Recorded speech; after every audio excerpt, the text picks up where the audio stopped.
never said anything about an android being on board. Why not? I loved the character because I had already decided he's not afraid. All he wants to do is serve people and serve situations. I was trying to make myself a future android, which is more intelligent and more ready and more fit to pull this off. That character wouldn't hurt a fly. He really wouldn't. It's just common practice. We always have a synthetic on board. I prefer the term artificial person myself. I'm a street kid from New York City, and I used to shine shoes, and I lived on the streets. Bishop was a little bit like an orphan. That was in there. I could feel it and see it. I'll be in MedLab. Check on Gorman, continue my analysis. I had already done Piranha 2, The Spawning with Jim, and I played a harbor cop. Can I ask you a few questions? That was the lowest budget I think any of us ever worked on.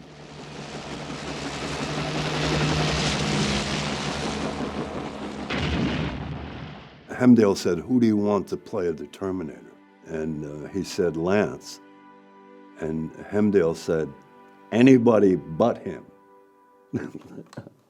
With Bishop, we knew that he would be absolutely perfect and that he would put everything into creating the role. So there really wasn't a second choice. There was this otherworldly, distant kind of weirdness, which Lance played beautifully. He has a very unique presence. It's a nice pet you got there, Bishop. Magnificent, isn't it?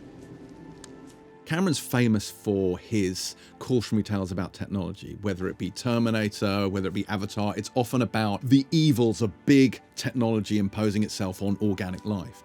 And then you look at that message, which is kind of there in Alien. And in Aliens, I often feel that it's a redemption story for technology.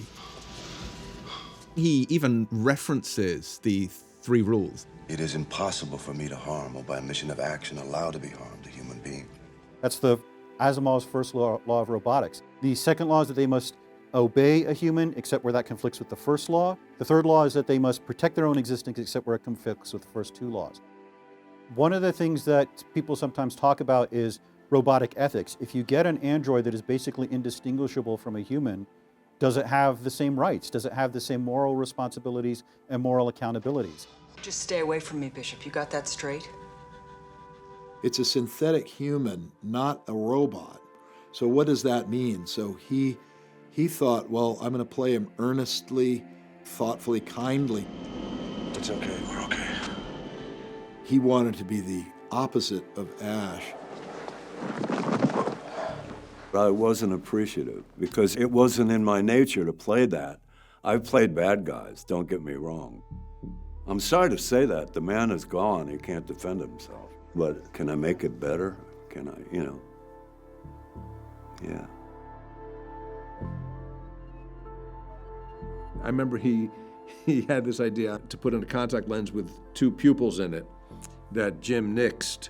But Lance had gotten that made at his own expense, and that was impressive to me. Like, oh, he's really thought this character through. You did okay. I did. Oh, yeah.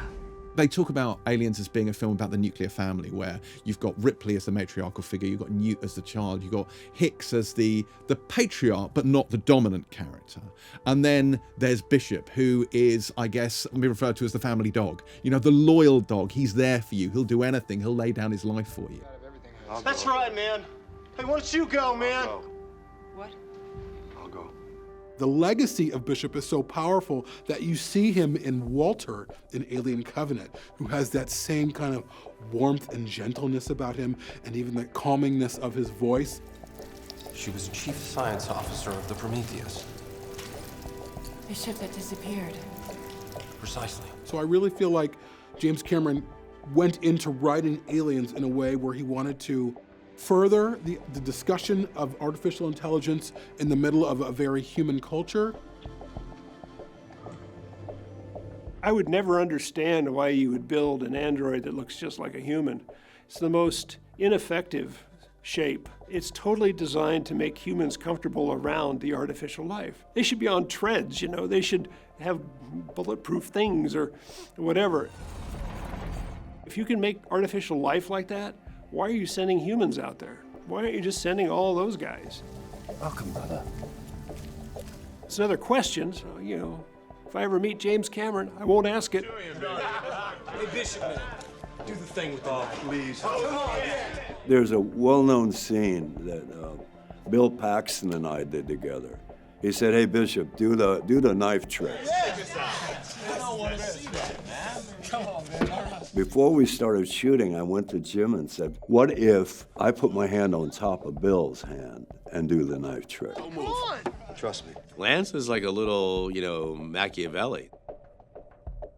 He got Jim to agree, and he came to me and he said, "Look, this is what we're gonna do. We're gonna be doing like this rehearsal in the mess halls, and I want you to grab Paxton, and you just, grab him and stick his arm down." Come on, Bishop, hey, man. It was one of those moments where you share your idea with the director and then see what happens. Bill was frightened to death that Lance was gonna stick him. And Lance, by this time, was going pretty darn fast. So we got that, and it was a total surprise. Bill had no friggin' clue. Thank you. That wasn't funny, man. I came into London at the airport. Jim had said, "We're gonna do it with a knife." And I said, "Fine." But knowing him, I bought like 20 different kinds of knives. And they said, "I want you to step away from your suitcases." Well, they weren't gonna let me in the country. Gail Hurd had to come down and get me out, use her might, And she's only like this tall, but feisty, man. Anyway, she got me in. Not bad for a human.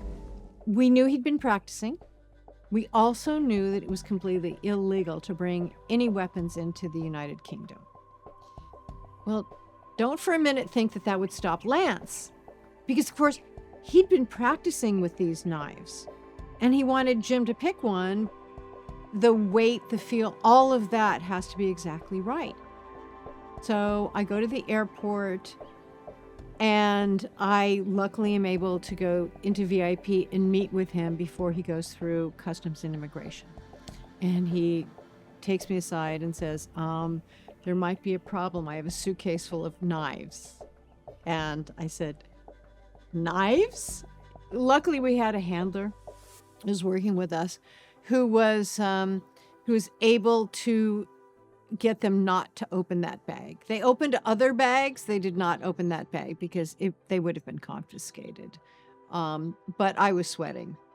I was definitely sweating. Lance was not sweating because, of course, synthetic humans don't sweat. Honestly, Lance Henriksen's performance as Bishop is just master acting. I may be synthetic, but I'm not stupid. Talk about an actor's commitment to a being. You don't even call it like a character, it's like a being. And he just embodied that so thoroughly.